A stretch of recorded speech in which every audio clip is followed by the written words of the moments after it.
দেখেন, এই পৃথক নির্বাচন ব্যবস্থা এই মহাদেশের মধ্যে প্রথম যারা দাবি করে সে হচ্ছে মুসলিম সম্প্রদায়ের মানুষ। 1905 সালে যখন ভারতের মুসলিম লীগ গঠন হয়, এরা সহ অন্যান্য হিন্দু নেতৃবৃন্দ, মানে মুসলিম নেতৃবৃন্দ 1909 সালে তারা প্রথম মুসলিম সম্প্রদায় যেহেতু পার্লামেন্টে যেতে পারবে না, মানে উন্মুক্ত নির্বাচনের মধ্যে, সেই জন্য মুসলিম সম্প্রদায়ের নেতৃত্ব প্রতিষ্ঠার জন্য তারা পৃথক নির্বাচন দাবি করলো যে পৃথক নির্বাচন এই কারণে হতে হবে যে যদি হিন্দু এবং মুসলিম যৌথভাবে নির্বাচন হয় তাহলে হিন্দুদের সংখ্যাগরিষ্ঠতার মানে জোরে, তো যেখানে তাদের ইচ্ছা মতো যে মুসলিম নেতৃবৃন্দ নামে মুসলিম কিন্তু কাজে তারা মুসলমানদের স্বার্থ রক্ষা করে না, এই টাইপের মুসলিমরা নির্বাচিত হবে যারা মুসলিম সমাজের কোনো কাজে আসবে না। যেমন এখন যে অবস্থাটা হচ্ছে, যৌথ নির্বাচন ব্যবস্থায় আমাদের প্রায় 16 জন হিন্দু নেতা আছে, কিন্তু কোনদিন এই যে আমাদের কুমিল্লা থেকে আরম্ভ করে চট্টগ্রাম থেকে যশোরের অভয়নগর, সারা বাংলাদেশে প্রতিদিন মানে যে সমস্ত হামলা লুটপাট হয়েছে এবং এখনো প্রতিদিন লুটপাট হামলা ঘটনাগুলো ঘটছে, এই দুই একদিনের মধ্যেই আপনার অনেকগুলো ঘটনা ঘটেছে, কিন্তু সেসব ঘটনার কোনো বিচার কিংবা হয় না, মানে সংসদে এমনি তো বিচার হয় না, তো সেখানে সংসদে যে এগুলো তুলবে, আজকে দেখেন সেই সুইডেনে কোরআন নিয়ে, নবী নিয়ে, রাসূল নিয়ে যদি একটু কটূক্তি হয় আমাদের সংসদে সেটা তোলপাড় হয়ে যায়, সমস্ত এমপিরা সেটা নিয়ে প্রস্তাব তোলে, সেটা নিয়ে নিন্দা প্রস্তাব আনে, সেটার বিরুদ্ধে কথা বলে। কিন্তু আমাদের প্রতিদিন হিন্দুদের উপর যে হামলাগুলো হচ্ছে, লুটপাট হচ্ছে, যেমন আজকেও সাতক্ষীরার শ্যামনগরে হচ্ছে আপনার শ্যামনগর উপজেলার 3 নম্বর সদর ইউনিয়নে, সেখানে বেশ কয়েকটা মন্দিরের সতীন্দ্রনাথ বৌদ্ধের 100 বছরের পুরনো মন্দির থেকে পারিবারিক মন্দির ধ্বংস করে দিয়েছে। তারপর আপনার এই আগুলধারের একটা নাবালিকা মেয়ে অপহৃত হয়ে গেছে, সেটা আজ পর্যন্ত পুলিশ সেখান থেকে উদ্ধার করতেছে না। গাইবান্ধার পলাশ বাড়িতে হচ্ছে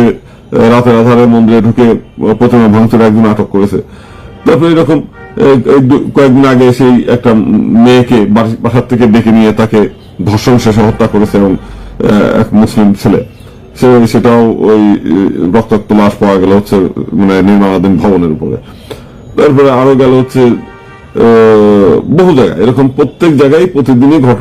ঘটনাগুলো ঘটতেছে। তো সেখানে আমাদের পার্লামেন্ট থেকে যেখান থেকে পার্লামেন্ট কারা যে বিভিন্ন জেলা যে নির্বাচনী এলাকা সেখানে এমপি সাহেবরা নির্বাচিত হবেন, তাদের কাজ হচ্ছে আইন প্রণয়ন করা, জনগণের নিরাপত্তা, জনগণের উন্নয়ন, সেই সব বিষয়গুলো তাদের কথা বলা। কিন্তু আমাদের যে সমস্ত পার্লামেন্ট এমপি আছে তারা কিন্তু হিন্দু সম্প্রদায়ের কোনো প্রতিনিধিত্ব তারা করেও না, হিন্দু সমাজের পক্ষে তারা কোনো কথাও বলে না। এবং এই যে নির্যাতন, নিপীড়ন, লুটপাট, দাঙ্গা হাঙ্গামা গুলো হচ্ছে, যে সাম্প্রদায়িক দাঙ্গা যেগুলো হলো, সেখান থেকে হিন্দু সমাজকে রক্ষা করার যে চিন্তা ভাবনা, সেই চিন্তা ভাবনাটাও তাদের মধ্যে নাই। তো সেই কারণেই আজকে আমরা কেন নাই, তারা কেন করতে পারে না, আমরা বিভিন্ন সময় তাদের কাছে কিন্তু এই জিনিসগুলো আমরা জিজ্ঞেস করেছি। আমরা বলেছি দেখুন আপনারা তো পার্লামেন্টে হিন্দু সমাজের পক্ষে আপনারা বলেন, বিভিন্ন সময় আমাদের যে সমস্ত নেতৃবৃন্দ আমরা কোনো কিছু বললেই সেখানে বলে যে আপনাদের প্রতিনিধিত্ব পার্লামেন্টে আছে, তো তারা তো কথা বললেই পারে, তো তারা আমরা সেটা চেষ্টা করি বলার জন্য, কিন্তু তারা বলে যে আমরা তো হিন্দু সমাজের প্রতিনিধিত্ব করি না, আমরা এমপি হয়ে হচ্ছে জনগণের ভোটে আওয়ামী লীগের পক্ষে আসি, যে কারণে আমরা আওয়ামী লীগের পক্ষে যেহেতু আসি সেহেতু আমরা তো আর আপনাদের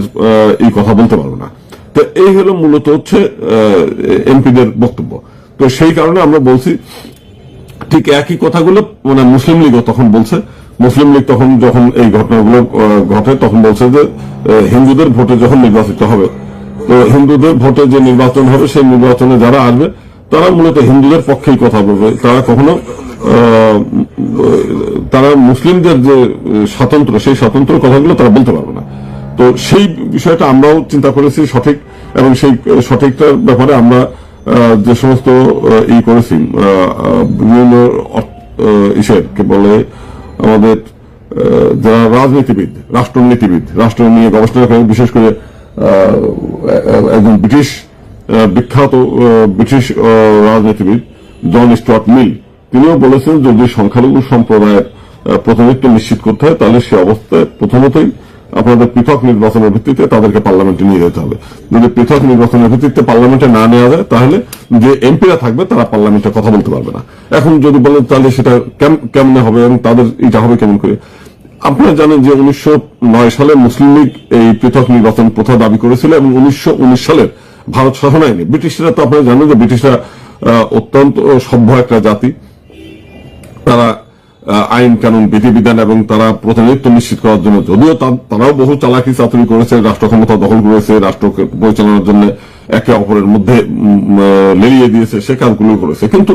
প্রতিনিধিত্বের ব্যাপারে কিংবা একচ্ছত্র যখন ই করা হয়, মানে রাষ্ট্র শাসন করা হয়, তখন কিন্তু জনগণের ম্যান্ডেটটা তারা নেওয়ার চিন্তা করেছে, সবগুলো করেছে। তো যে কারণে যখন দেখেছে যে মুসলিমরা প্রতিনিধিত্ব পাচ্ছে না, তো তাদেরকে প্রতিনিধিত্ব নিশ্চিত করার জন্য তখন পৃথক নির্বাচন ব্যবস্থা 1919 সালে ভারত শাসন আইন এবং 1935 সালে যে ভারত শাসন আইন, এবং দুটোতেই এটা গৃহীত হয় এবং 1947 সাল পর্যন্ত ভারত বিভাগের আগ পর্যন্ত এটা ভারতবর্ষে ছিল। পাকিস্তান সরকার যখন পাকিস্তান গভর্নমেন্ট হলো, তো পাকিস্তানেও পার্লামেন্টে পৃথক নির্বাচন যে অবস্থাটা ছিল সেটা সংখ্যালঘু, যেহেতু আমরা তখন সংখ্যালঘু হয়ে গেলাম, আগে তো আমরা সংখ্যা গুরু ছিলাম, তো পরে যখন ভারত ভাগ হলো, আমরা যখন পাকিস্তানের মধ্যে পড়লাম, তখন আমরা এটা সংখ্যালঘু হয়ে গেলাম। তো সংখ্যালঘুদের জন্য আমাদের পাকিস্তান পার্লামেন্টে শুধু প্রাদেশিক পরিষদে আমাদের দিলে হচ্ছে 72টি আসন। 72-এর মধ্যে আপনার 69 জন হিন্দুদের, 2 জন বৌদ্ধ এবং 1 জন খ্রিস্টান। এবং এই যে নির্বাচন হলো, এই নির্বাচনের ব্যাপারে নির্বাচনটা হচ্ছে সারা বাংলাদেশের খ্রিস্টানরা,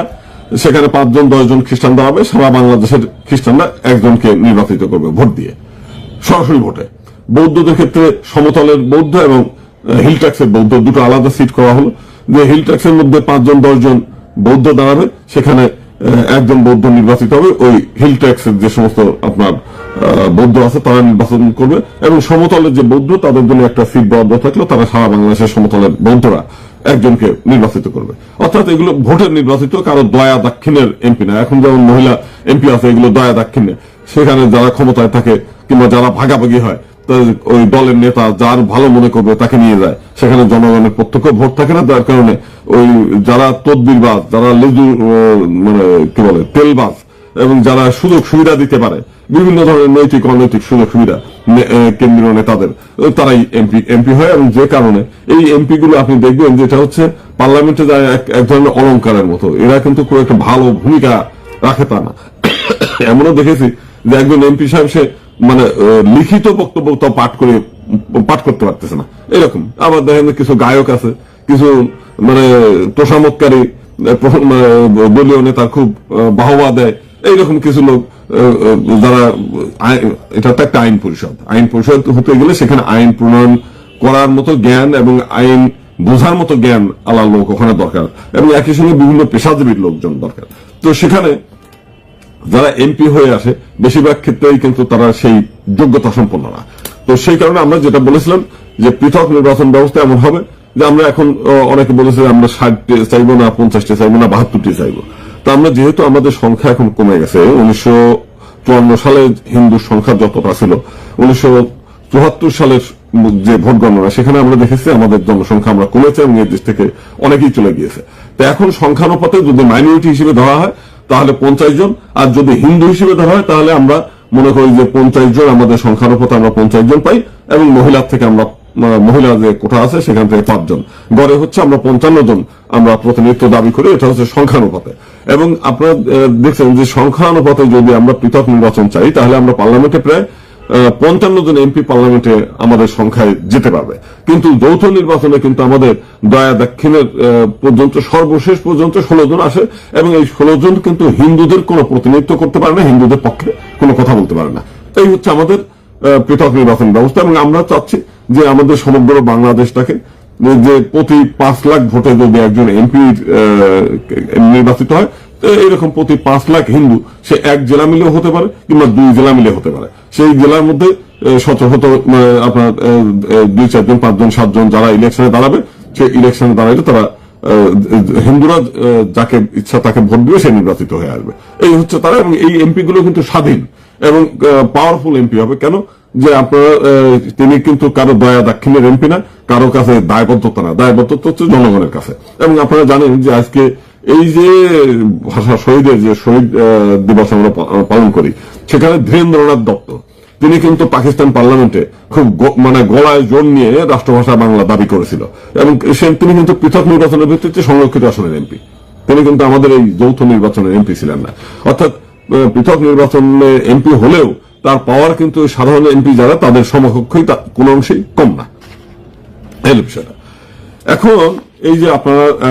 হিন্দু মহাজোট সম্পর্কে অনেকে আমাদের জানতে চেয়েছেন, যে হিন্দু মহাজোটের কার্যক্রম আমরা দেখেছেন যে আমাদের এখান থেকে যারা বিভিন্ন সময় সংগঠনের,